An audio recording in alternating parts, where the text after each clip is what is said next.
If someone had told me that a phone call in the middle of the night could rip my life in half, I probably would have scoffed.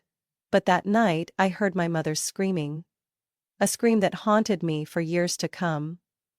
In just a few fleeting minutes, the world I cherished was blown away like ashes in a storm. And from that moment on, I was never an innocent child again. My name is Ava Bennett.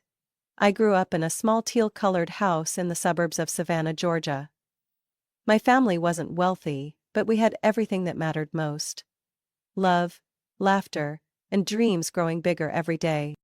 My father, Matthew Bennett, was the greatest man I ever knew. Starting with nothing, he founded Bennett Freight Services with just 3 battered old trucks. I still remember the days he came home, his jacket stained with grease, his eyes sparkling with pride, after fixing a broken engine himself.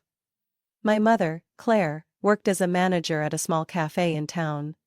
She often complained about the hard work, but whenever she looked at my father's smile, she would quietly return one of her own. I loved that simple life. The cozy family dinners, evening walks under sprawling oak trees at the park, and most of all, our weekend ice cream trips. A tradition my father never missed, no matter how busy he was. When I turned 9, my father's business began to thrive. He secured a major contract transporting goods for a regional supermarket chain. Within a year we moved into a brand new 2-story house, complete with a sprawling backyard and a small bridge over a sparkling pond. That was when I finally had my own room. I painted it lavender, strung fairy lights across the ceiling and plastered the walls with drawings I made myself. The massive bookshelf my father built still bore small scratches from my clumsy decorating. My mother soon quit her job, just as she had always promised. She said she could finally become a real housewife, caring for the family she had long dreamed of. But instead she gradually disappeared. From our dinners, our evenings, the little moments we once shared, she was always busy. At the salon, out shopping, meeting friends, buying luxurious things our family didn't truly need. Still, my father never let me feel alone. Every Sunday, without fail, he took me out for ice cream, sitting for hours just to listen to me ramble about math homework, school friends, or whatever nonsense seemed vital to me at the time. In his eyes, nothing about me was ever trivial. He made me feel like I was his whole world. I remember so vividly the last afternoon we spent together. It was a sunny day, the breeze light and cool. We sat on our familiar park bench, each holding a cone of ice cream. My father laughed while telling me about a rushed delivery he had to cover for a sick driver. "Can I come with you, Dad?" I chirped excitedly, eyes shining. He chuckled, ruffling my hair, his voice low and warm. "Not this time, Princess. It's a long overnight haul, but I promise I'll be back before you know it." I hugged him tightly that night before bed, whispering, "I love you, Dad." I had no idea it would be the last time I ever said those words to him. The next morning, before dawn, I heard his truck engine rumble to life and fade into the mist. I lay in bed, pulling the covers over my head, a vague gnawing fear curling in my chest. At exactly 2:38 a.m., the phone shattered the silence. I heard my mother's blood-curdling scream and shot up in bed.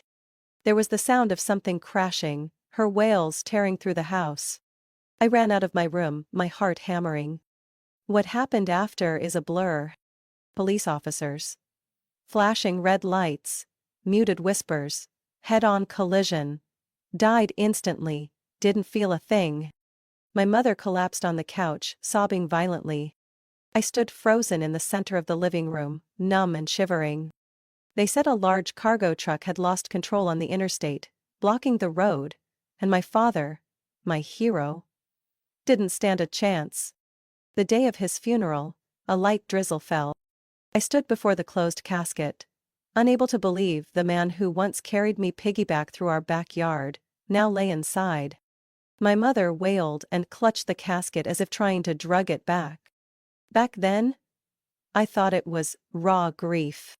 Now, looking back, I know it was just the opening act of a nightmare far crueler than I could imagine. After the funeral, I naively believed the worst was over. I was wrong.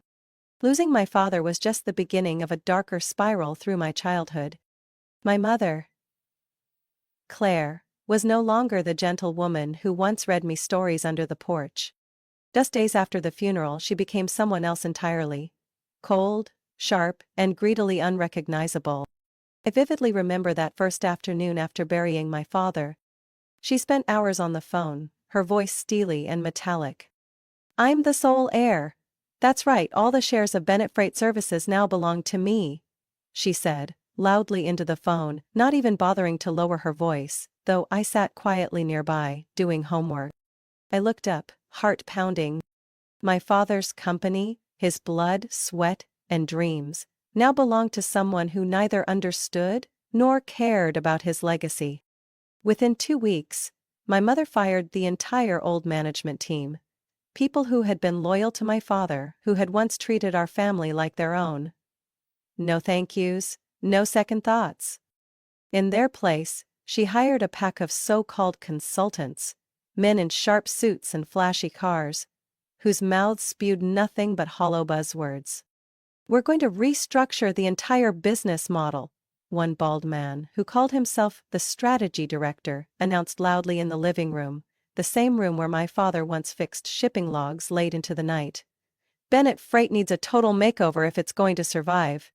I was 11 years old. I didn't understand corporate jargon, but I knew something was terribly wrong. The changes came like a hurricane. The old but reliable trucks were sold off, replaced with expensive, impractical new models. The stable routes my father had spent years building were uprooted. Longtime clients began pulling their contracts.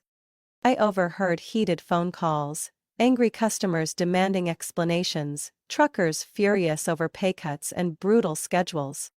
Some even came to our house, desperation burning in their eyes.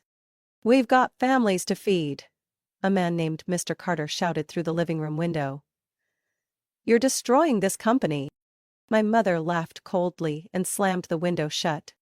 Maria, the nanny who had cared for me since I was a baby, would just shake her head sadly every time another truck disappeared from the lot.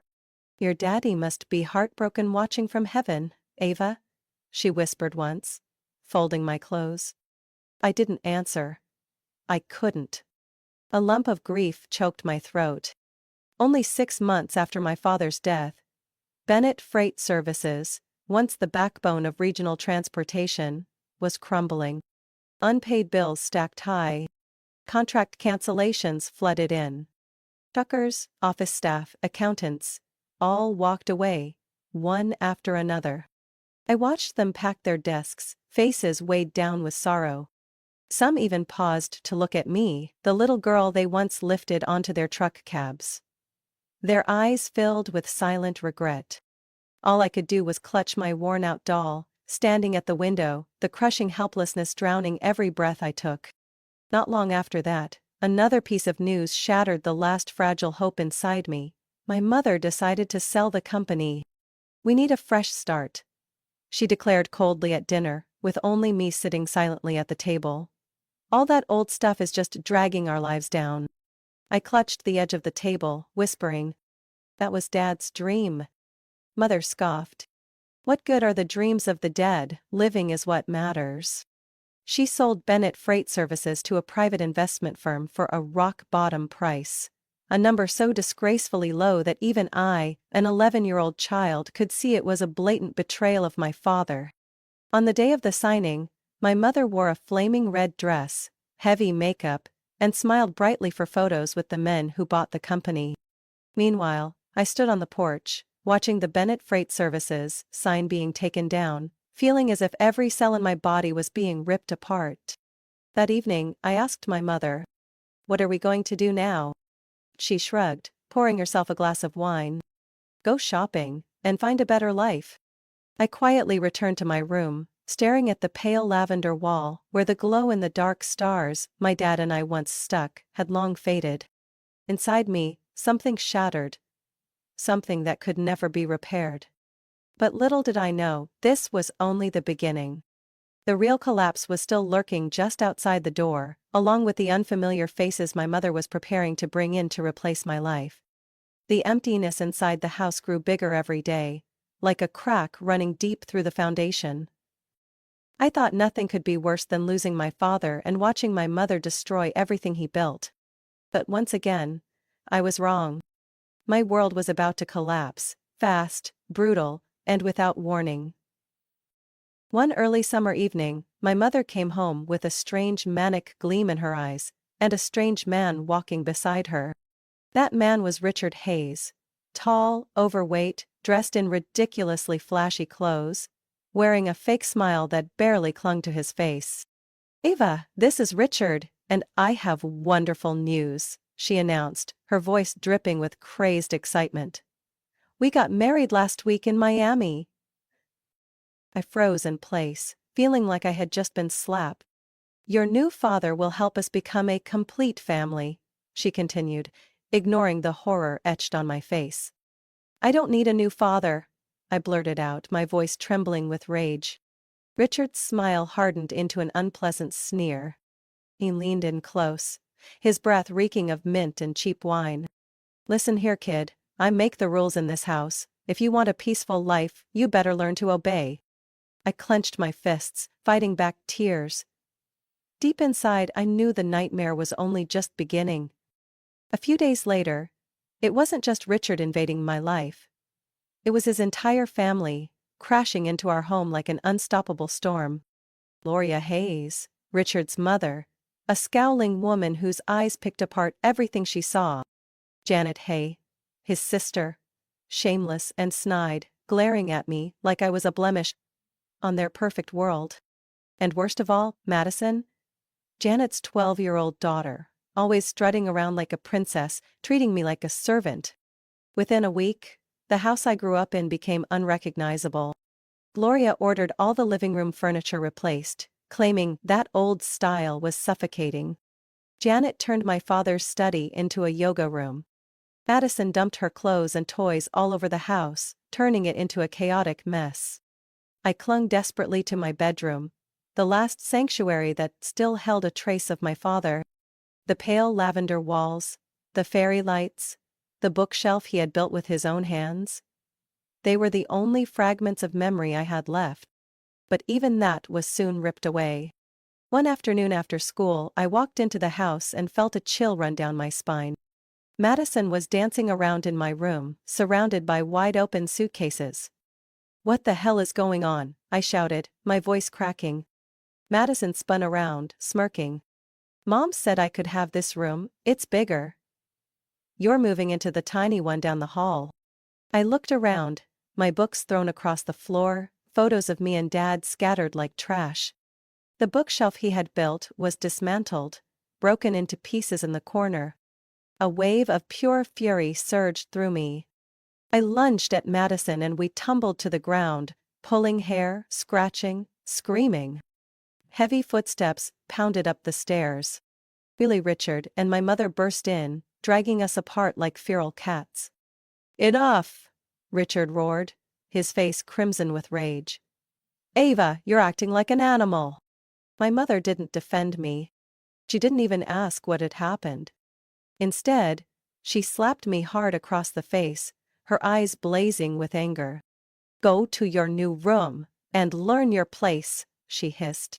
Richard grabbed my arm roughly, yanking me down the hall. They locked me in the tiny guest room. Cold, damp, windowless. They only opened the door for school in the morning and bathroom breaks at night. I curled up in the corner, my pillow soaked with tears, listening to Madison blasting music in what used to be my sanctuary, while my mother laughed downstairs with Janet as if nothing was wrong. In that moment I realized I had lost everything. My father, my family, my home. And now, my entire childhood. But I didn't know yet that this pain was only the prelude to an even more brutal betrayal. The following months were an endless nightmare. I lived like a ghost in the house that once was my haven. Every day I tiptoed around, trying not to make a sound, not to draw attention, not to provoke Richard or Gloria. But no matter how careful I was, it was never enough. Richard found every excuse to torment me. He screamed over the smallest things, a towel not folded right, shoes not perfectly aligned by the door. Each time, he would grab my arm, squeezing so hard bruises bloomed instantly. And my mother? She just watched. Not a word. Not a flicker of pity in her eyes. Lola Ohayen brum belittled me in front of others. That girl has bad blood, Gloria said loudly every time guests were around. Born from lowly roots, completely impossible to educate. As for Madison, spoiled like a princess by her mother and grandmother, she grew crueler by the day. She hid my school books, smeared glue on my chair, and once even poured soapy water into my sneakers. I used to believe that if I endured long enough, they would change, that my mother would come to her senses. But one night, I realized just how naive I had been. It was a rainy Saturday night. I couldn't sleep, curled up in my dark, cage-like room. Laughter floated up from the living room, sneaking through the crack under my door. Curious, I crept out, my bare feet silent on the freezing hallway floor. I stopped at the top of the staircase, hiding behind the wall, and listened. Richard's voice rumbled first, hoarse and laced with malice. "The girl is getting more disrespectful. I told you she doesn't belong in this family." Gloria snorted coldly. "Keeping her here only ruins the atmosphere. Madison's scared to even share the same roof with her." My mother. At first she stayed silent. I held my breath, hoping she would defend me. Stand up like a real mother should. But then she spoke. Her voice chillingly gentle. "Maybe. It's time to find her another home." A heavy silence fell. I could almost hear the sound of my heart cracking in my chest.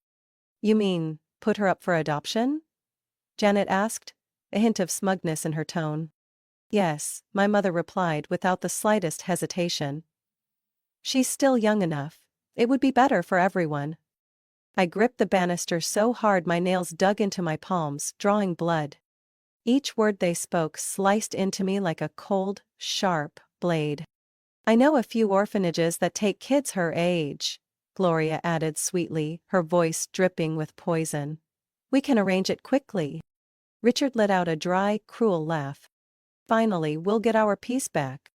And my mother, the same woman who once cradled me through fevers, who taught me to spell my first words, simply sighed in relief, as if shedding a heavy burden. I turned and ran, my heart hammering, tears pouring uncontrollably down my face. I stumbled in the darkness, scraping my knees, but I didn't dare make a sound. I curled up in the corner of my tiny room, pulled the blanket over my head, and shook with silent sobs. I squeezed my eyes shut, repeating in my mind, "They can't do this. They can't. Mom wouldn't leave me. Mom wouldn't mar-" But a part of me, the part already shredded by years of suffering, knew it wasn't hope anymore. It was just a lie I clung to for survival. That night, I didn't sleep. I counted every tick of the clock, every raindrop tapping against the window. Each sound was a death knell for the last fragile pieces of my heart. I swore to myself, if they truly intended to throw me away like some broken thing, I wouldn't let it happen easily. I would fight, even if I had only a shred of strength left, even if the whole world turned its back on me. Because I had already lost my father. I had already lost my home. I would not let them take away the last remnants of my dignity. My 13th birthday arrived under a suffocating, gloomy cloud. No birthday cake, no balloons, no friends gathered in laughter like before. My mother, Claire, begrudgingly hosted a sad family dinner in the cold dining room. The table was lined with a few cold dishes and the faces I wished I could erase. Richard, Gloria, Janet, and Madison. I sat there, arms folded tightly, throat choked. Deep down, I knew, today would not be an ordinary day. The doorbell rang, slicing through the heavy air. I held my breath. And then I saw Uncle Ethan and Aunt Lauren, my father's brother and his wife, walk through the door. Uncle Ethan was still tall, wiry but steady, with sorrow weighing heavily in his eyes. Aunt Lauren wore a deep blue coat, clutching a small gift wrapped in shimmering silver paper. When she saw me, she smiled softly. The only genuine smile I'd seen in months. "Happy birthday, Ava," Uncle Ethan said, pulling me into a gentle hug. I nearly broke down right then in his arms. But that fragile joy lasted only a fleeting moment. My mother stood up, the screech of her chair harsh and jarring. She cleared her throat, her eyes darting away from mine, as if I were some burden she couldn't shed fast enough. "I'm glad you both came," she began, her voice syrupy and fake. "Actually, there's something important I need to discuss." The room instantly grew colder. I felt my heart pounding against my ribs, each beat louder than the last. "Ava no longer fits into our new life," my mother continued, speaking of me as if I were an outdated piece of furniture. "Our family needs peace and she's just too difficult." I stared at her. No shame. No hesitation. "I think," she said, glancing quickly at Uncle Ethan and Aunt Lauren, "since you don't have children, maybe you'd like to adopt Ava." That sentence, in that moment, pierced me like a velvet-wrapped dagger. On my birthday, a day every child dreams of feeling loved, my own mother was discarding me like defective merchandise. The entire room went dead silent. Madison smirked. Richard crossed his legs, tapping his fingers on his knee. Gloria watched me like she was waiting for me to break down and beg. I didn't mind. I just stared at my mother, the woman who once held me during thunderstorms, and silently asked, "Who are you? When did you become so heartless?" A loud crash echoed as Uncle Ethan shoved his chair back, knocking it over. "We're taking Ava home," Uncle Ethan said, his voice full of a fury I had never heard before. "And let me make this clear, Claire. You're no longer her mother from this moment on." Aunt Lauren quickly wrapped her arm around my shoulders, whispering, "It's okay, sweetheart, we're taking you home." My mother crossed her arms and shrugged. "Fine, one less burden." No goodbye hug. No apology. Not even a backward glance. Richard lifted his wineglass and clinked it lightly with Gloria and Janet, as if sealing a successful business deal. I stood up, holding my head as high as I could, clutching tightly the small gift Aunt Lauren had brought me. The last remnant of my pride. Before stepping out the door, I heard Madison's mocking voice behind me. "Unknow's officially mine now." Her and Janet's giggles echoed down the hallway, sharp and cold as blades slicing into every inch of me. Uncle Ethan took my hand and led me through the hallway and out to the front yard. The Savannah night drizzled softly, each raindrop piercing like ice into my bones. I didn't look back, not even once. When the car door shut behind me, I knew I had just walked out of hell. And this time, I swore to myself, I would never let anyone drag me into the abyss again. That night's drive took me to a different world. A place where, for the first time in so long, I felt like I mattered. Uncle Ethan and Aunt Lauren's house sat in a quiet northern corner of Savannah, filled with the scent of jasmine and the soft whisper of wind against the white picket fence. It wasn't a big or fancy house, but every brick and window radiated warmth. A kind of warmth I thought I would never feel again. The next day, they officially filed adoption papers for me. The process moved heartbreakingly fast. My mother, Claire, signed without reading a word, never showed up in court, never sent a message. When the judge declared I was now legally the daughter of Ethan and Lauren, I cried. But they were tears of liberation, no longer terrified of abandonment, no longer haunted by feeling unworthy of love. They treated me like blood. Not with grand gestures or flowery words, but with steady patience. With proud smiles when I brought home an A. With cheering voices when I won a speech competition at school. "You don't have to fight to be loved here, Ava," Aunt Lauren whispered once, holding me tight. "We loved you from the very first moment." With their unwavering support, I began to thrive. I threw myself into my studies, as if making up for all the lost years.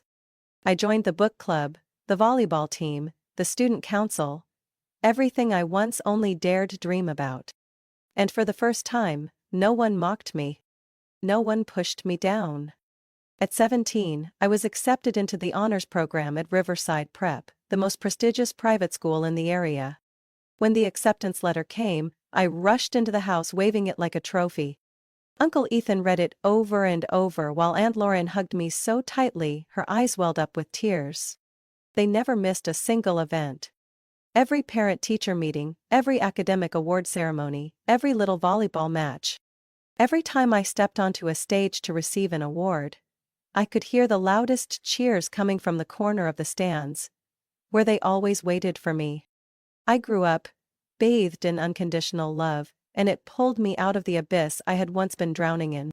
When college application season came, Uncle and Aunt had quietly saved enough money for me to choose any school I wanted. I chose to major in finance at the State University of Georgia, dreaming of one day building a solid career, just like my father once dreamed.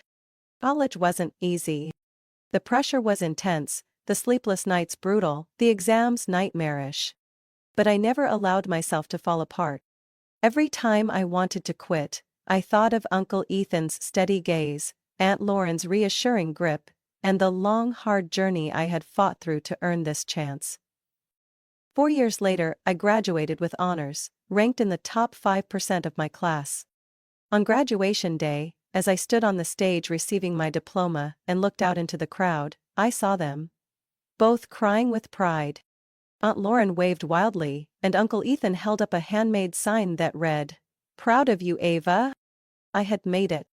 But it was only the beginning. Right after graduation, I received a job offer from Morgan & Blake Investments, a major financial firm based in Atlanta. The starting salary stunned me. A number the little Ava locked in a dark room once wouldn't have even dared to dream of. With my first paycheck, I immediately bought 2 gifts. A handcrafted leather watch for Uncle Ethan, and a delicate pearl necklace for Aunt Lauren. When I handed them the gifts, I whispered, "Without you two, there would be no Ava today." Aunt Lauren cried. Uncle Ethan pulled me into his arms. And after so many years, for the first time, I truly felt whole. I continued to climb the career ladder, step by step, refusing to quit, refusing to slow down. Each promotion, each achievement, was a silent answer to those who once treated me like a burden, who had coldly thrown me away. I didn't just survive. I lived. And I lived brilliantly. But I didn't know yet that a ghost from my past was quietly finding a way back into my life. Just when I thought I had finally found happiness. My life entered a whole new chapter at 25. The year I got engaged to the most wonderful man I had ever met. Daniel Carter. A young, talented attorney, with a warm smile and eyes full of unwavering trust. We met at a financial seminar in Atlanta, and from that very first day, I knew he was the one I would build my future with. Daniel proposed on a quiet beach at Hilton Head Island, under a blazing red sunset. When he knelt down, hands trembling, holding out the ring, I cried and said yes before he could even finish asking. In the months that followed, Aunt Lauren and I threw ourselves into wedding planning. We chose to hold the ceremony at Meadowbrook Estate, a historic estate covered in lush greenery and wildflowers blooming along every path. Everything unfolded perfectly, filled with laughter and overwhelming joy. Until a name from the past suddenly reappeared, dragging with it a storm I never saw coming. One evening while I was sitting with Aunt Lauren working on the guest list, my phone buzzed. A Facebook message from a stranger. "Dearest Ava. It's Mom. I heard you're getting married. I miss you so much. We've lost too much time already. Please give me a chance to be part of your special day. I've changed. I love you very much." My hand froze, my eyes glued to the screen, as if it had turned into a venomous snake. I didn't need to ask who Mom was. Claire. Rage and nausea surged simultaneously. The woman who had coldly thrown me out of her house on my 13th birthday, now sending me sweet, fake words? I handed the phone to Aunt Lauren. She read it quickly, her face turning cold. "I saw her at the market yesterday," Aunt Lauren said softly. "She didn't even ask about you. But when I mentioned you're getting married and how successful you've become, her face changed immediately." I gripped my pen tightly, my knuckles turning white. "And there's more," Aunt Lauren continued, her voice low and heavy. "I heard Madison. She got pregnant at 19. Her husband's no good, unemployed. Their whole family is drowning in debt." I let out a dry, hollow laugh. Of course, it wasn't because they missed me. It wasn't because they loved me. It was because they smelled money. I picked up my phone, typing each word like a knife. "Claire, let me be clear. You are not my mother. You lost that right long ago." "Huh? The night you gave me away like discarded trash. I have a real family now. They chose me, loved me unconditionally, something you never did. Don't contact me again. I don't want to see you at my wedding. Ever." I hit send, then blocked her. No hesitation. No regret. I sat still for a few moments, feeling something lift from my heart. Like shedding an invisible chain that had bound me for years. It was over. Decisively. No more lingering hopes. No more delusions that someday she might truly regret it and love me like a real mother. That night, Daniel held me close and whispered, "I'm proud of you, Ava. Not because you're strong, but because you chose yourself." I rested my head against his shoulder, and for the first time in so long I felt completely at peace. But I didn't know yet. Claire wasn't the type to give up so easily. She would bring her entire broken family to the gates of my wedding, creating a scene I could never have imagined. My wedding day unfolded beneath a perfect, brilliant blue sky, as if the universe itself was blessing a new beginning. Meadowbrook Estate was bathed in sunlight, wildflowers blooming brightly along the stone paths, and soft music floating from a small string quartet in the garden corner.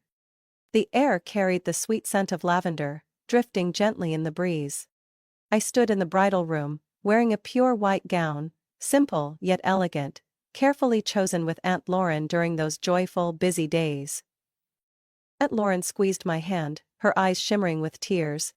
"You're incredible, Ava. You've overcome so much to stand here today." I smiled, feeling my heart pound, but no longer with fear. No more anxiety. No more bleeding wounds. A soft knock at the door. Uncle Ethan peeked in, his face brimming with pride. "Ready, princess?" I nodded, tears glistening in my eyes. Not out of sadness, but because I knew I was truly, unconditionally loved. I looped my arm through his. The man who had walked every painful step with me. Who had lifted me up every time I stumbled. And we stepped out. The music swelled. Everyone stood, turning to watch. At the end of the white-carpeted aisle, Daniel stood waiting, dressed in a silver-gray suit, his eyes lighting up the moment he saw me. Every step I took toward him was a step away from the darkness of my past. But just before I reached the altar, a commotion broke out at the gate. A security guard hurried over, whispering to the wedding coordinator. I narrowed my eyes, my stomach sinking, a familiar dread rising. I turned my head slightly, and I saw them, Claire, Richard, and a scruffy teenage boy, undoubtedly her later-born son, yelling from outside the iron gates, being held back. I caught fragments of the shouting. "Ava, you can't do this. I'm your mother." Richard bellowed too. "We need you. Family is forever." I felt the weight of every eye on me. Daniel gently squeezed my hand, his eyes asking silently, "Are you okay?" I took a deep breath. And turned my back on the gates, turning my back on those who had once discarded me so cruelly. Not a glance back. Not an ounce of pity. I walked straight to the altar. The music swelled again.